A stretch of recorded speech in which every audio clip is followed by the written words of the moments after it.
ជំរាបសួរជួបអ្នកគ្រូម្ដងទៀតហើយថ្ងៃនេះយើងនឹងមករៀនភាសាថៃជាមួយគ្នាតាក់ទងជាមួយនឹងការរៀនអានប្រកបហើយនឹងប្រែតែអានប្រកបហើយនឹងប្រែថ្ងៃនេះយើងជួបជាមួយនឹងភាសាផាធីដដែលដែលអ្នកគ្រូស្រង់យកតែកលែងសំខាន់មកចែករំលែកពាក្យថាรู้จักคำนำเรื่องรู้จักคำนำเรื่องแปลថាស្គាល់ពាក្យលំនាំរឿងចាយើងមកមើលនៅក្នុងពាក្យលំនាំរឿងយើងមានពាក្យអីខ្លះមានដូចជាពាក្យថាយក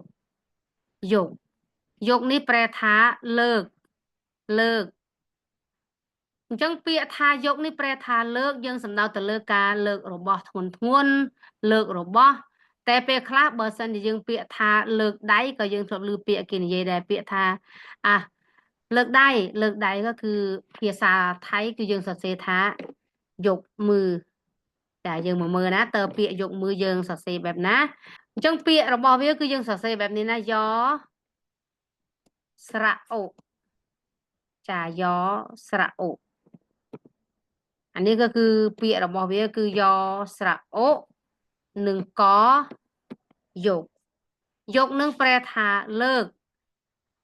កន្លែងនេះគឺសំដៅទៅលើការលើករបស់នេះអញ្ចឹងពាក្យថាយកនេះ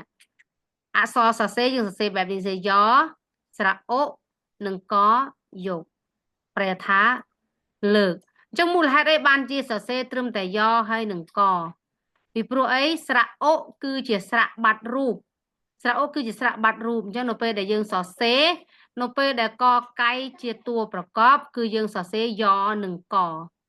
ដល់ពេលយើងប្រកបអានគឺយ៉ស្រៈអូនិងកយកប្រែថាលើកចាហើយពាក្យមួយទៀតពាក្យថាឈូដែលបងប្អូនធ្លាប់ឮអ្នកគ្រូបរៀនឃ្លីបមុនពាក្យថាឈូនេះឈូនឹងប្រែថាលើកដូចគ្នាប៉ុន្តែពាក្យថាឈូនេះយើងសំដៅទៅលើការលើកឲ្យគេដូចជាលើកកិត្តិយសគេឈ្មោះឈូណាឈូតាឧទាហរណ៍អ្នកគ្រូក៏ឧទាហរណ៍មកពាក្យពីពាក្យទេពាក្យថាឈូណាឈូតានេះប្រែថាលើកមុខលើកមាត់ឧទាហរណ៍ថាកូនស្រីកូនប្រុសដែលបំពេញមុខបំពេញមាត់ឲ្យវងតកូលណាចាស់បុរាណចូលចិត្តប្រើពាក្យថាឈើណាឈូតាឬអានេះអ្នកគ្រូសរសេរពាក្យថាឈូណាឈូតាក៏ប្រែថាលើកមុខលើកមាត់លើកឲ្យណាគេចាលើកឲ្យពូជពងវងតកូលលើកឲ្យឪពុកម្ដាយលើកកិត្តិយសគេឈ្មោះគ្រួសារនេះឈូណាឈូតានេះអញ្ចឹងយើងសរសេរបែបនេះមកយើងសរសេរឈូណាឈូតា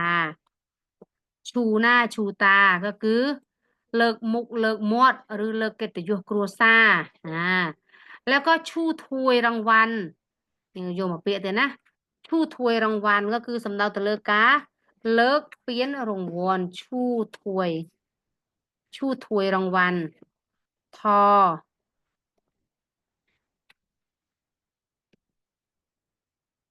ឈូถ้วยរង្វាន់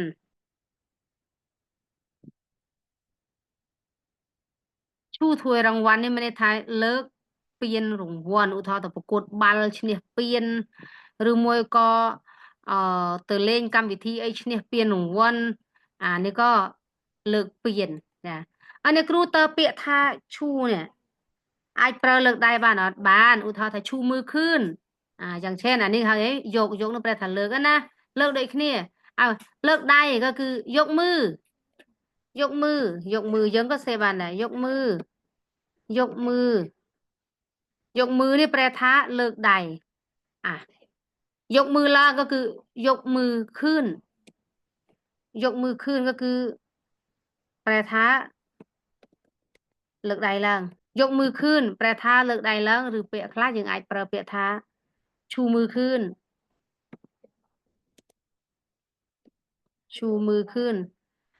ប្រយោគនេះគឺអាចប្រើបានដូចគ្នាណាចាប្រើមួយណាក៏បានដែរឈូมือขึ้นយើងអាចប្រើបានដូចគ្នាលើកដៃឡើងដូចគ្នានេះគឺពាក្យថាយកนะคะពាក្យថាយកពាក្យថាข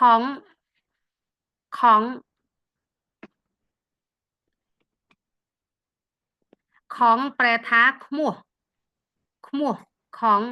แปลថាខ្មោះអញ្ចឹងយើងប្រកបក៏គឺខស្រៈអនិងងของខស្រៈអនិងងของដល់ពេលដាក់ម៉ៃធោពុបវាបញ្ចេញសំឡេងត្រីក៏គឺของ ខម៉ៃថូស្រៈអនឹងងของតែបើសិនជាគេប្រកបបើសិនជាគេប្រកបគេប្រកបលក្ខណៈបែបនេះនេះគ្រូទៅសេជាភាសាប្រកបឲ្យណាយើងសរសេរលក្ខណៈបែបខស្រៈอบូកនឹងងហើយបូកនឹងម៉ៃថូដែលណាម៉ៃថូអ្នកគ្រូខសូមអនុញ្ញាតដាក់ស្រៈអពីមុខមួយសិនហើយចំដាក់ម៉ៃថូតែជាទូទៅដោយសារតើតែយើងសរសេរអក្សរដោយសារអ្នកគ្រូអត់សូវជំនាញប្រើកុំព្យូទ័របានទេអញ្ចឹងតើតែយើងសរសេរអក្សរសិនបានអ្នកគ្រូសេម៉ៃថូបានចេញអញ្ចឹងយើងប្រកបក៏គឺខស្រៈអនឹងងផងម៉ៃថូខងខស្រៈអនឹងងខងម៉ៃថូខងប្រែថាខ្មោះចាខ្មោះដល់ពេលម៉ាយទីខងម៉ាយទីខងប្រែថាឈើឬដំបងពាក្យថាម៉ាយយើងអាចប្រើថាឈើយើងអាចប្រើថាដំបងសូម្បីតែឈើចាក់ថ្មិញយើងប្រើពាក្យម៉ាយដូចគ្នាដែរតែអានេះគឺយើងមើលតាមរូបភាពទៅគឺសំដៅទៅលើដំបងវ័យខ្មោះទីប្រែថាវ័យខងក៏គឺខ្មោះចឹងមានថាឈើវាយខ្មោះចាឈើវាយខ្មោះនេះគឺជាពាក្យដែលយើងរៀនសម្រាប់ពាក្យនេះចឹងអ្នកទាំងអស់គ្នាមើលទៅណាអ្នកគ្រូសូមលុបដើម្បីយើងទៅបន្ត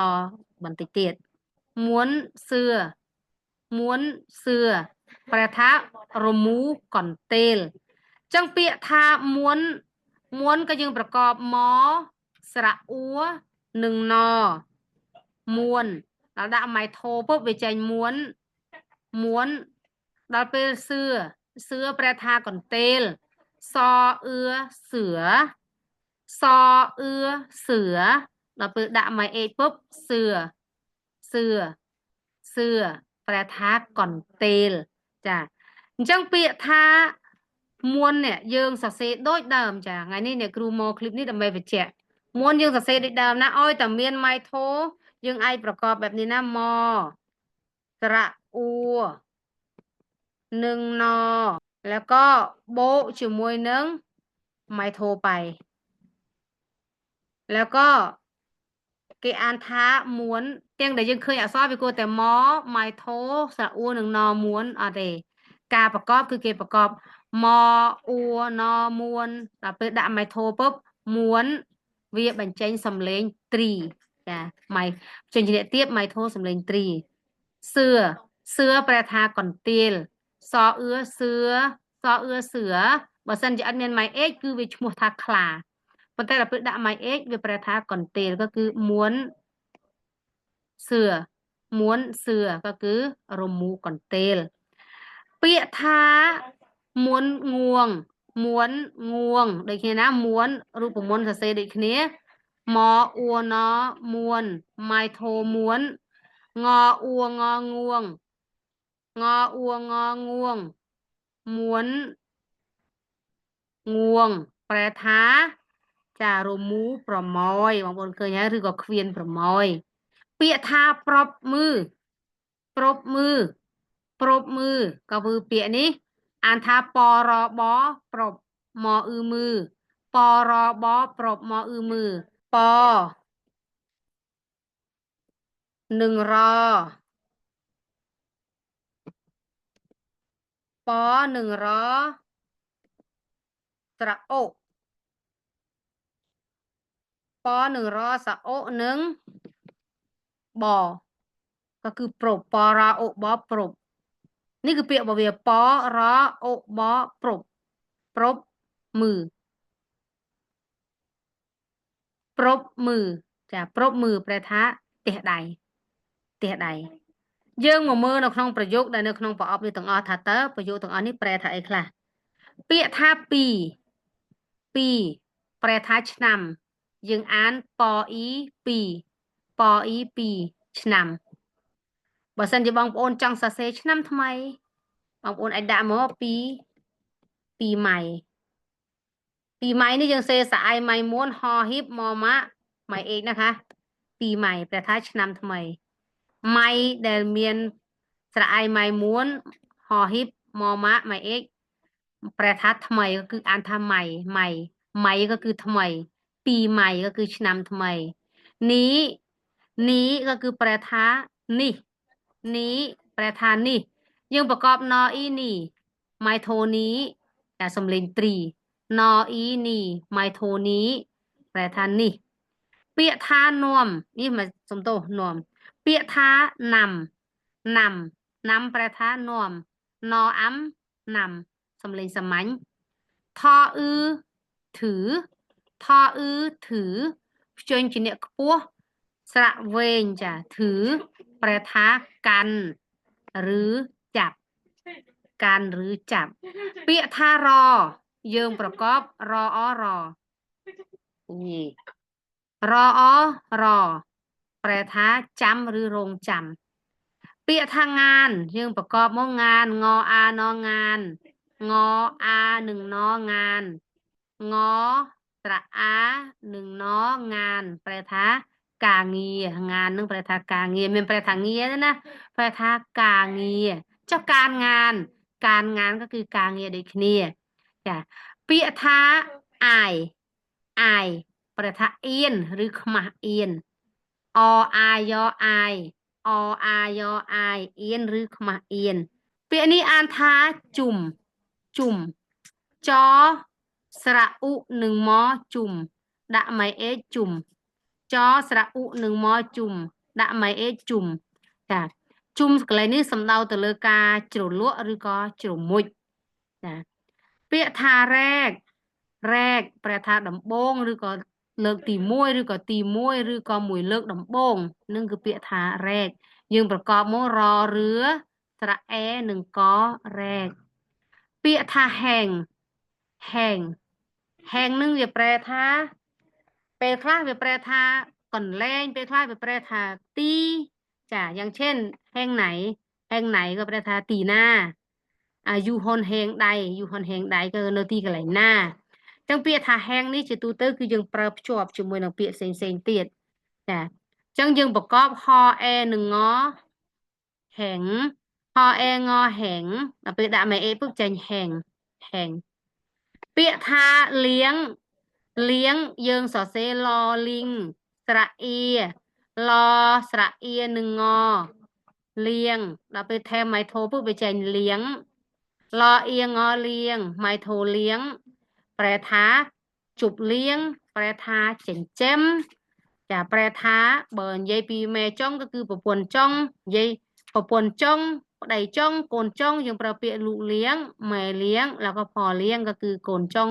ប្រពន្ធចុងប្តីចុងអីទៅចាប៉ុន្តែលៀងកន្លែងនេះសំដៅលើការចិញ្ចឹមយ៉ាងเช่นសត្វលៀងប្រែថាសត្វដែលយើងចិញ្ចឹមឬសត្វចិញ្ចឹមពាក្យថាចាត់យើងប្រកបចអដចាត់ប្រែថាចាត់ចែងប្រែថារៀបចំប្រែថាចាត់ត្រៀមចាយើងអាចប្រែបានដូចគ្នាវាទៅតាមប្រយោគ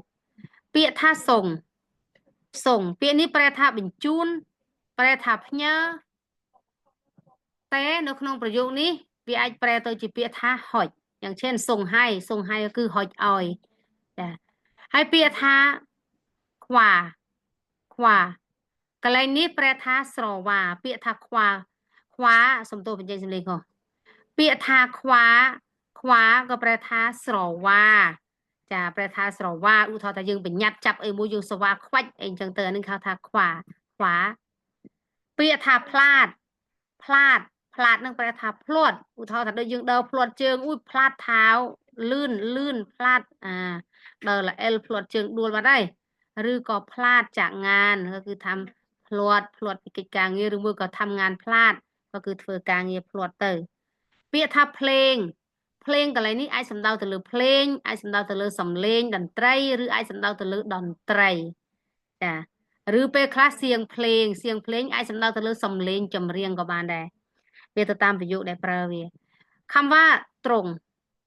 งก็คือตรอองตรงកន្លែងនេះមានស្រៈអុណាចាំមេរៀនខាងលើដែលអ្នកគ្រូប្រកបឲ្យមើលក៏គឺតរស្រៈអុនឹងងតរអុងត្រង់ ត្រង់ប្រែថាត្រង់ហូម៉ុងហូហូម៉ុងហូម៉ុងហូម៉ុងពាក្យនេះអានថាហូម៉ុងហូម៉ុងគឺប្រែថាអ៊ូម៉ុងចាយើងអ៊ូម៉ុងដាក់សាកសពអញ្ចឹងពាក្យហ្នឹងគឺគេអានថាហូម៉ុងហូម៉ុងចាហូសំលេងចតវាម៉ុងសំលេងធូចានេះគឺជាពាក្យទាំងអស់នៅក្នុងភាសាថៃបើអ្នកទាំងអស់គ្នាស្រឡាញ់ចូលចិត្តកុំភ្លេចណាចាចូល Subscribe Channel YouTube របស់អ្នកគ្រូហើយ share មេរៀនល្អៗបែបនេះទៅឲ្យបងប្អូនជាទីស្រឡាញ់របស់យើងបានរៀនដែរដើម្បីឲ្យយើងបានចេះនិងប្រើប្រាស់ភាសាថៃមូលដ្ឋានសម្រាប់ទំនាក់ទំនងសម្រាប់រស់ស៊ីឬមួយក៏យើងអាចប្រើសម្រាប់ការដែលយើងចង់ដំណើរកំសាន្តប្រើភាសានេះដោយផ្ទាល់ខ្លួនឯងសម្រាប់ថ្ងៃនេះអ្នកគ្រូសាលីអរគុណច្រើនចាស់ជំរាបលាជួបគ្នាក្នុងคลิปក្រោយទៀតចាបាយបាយ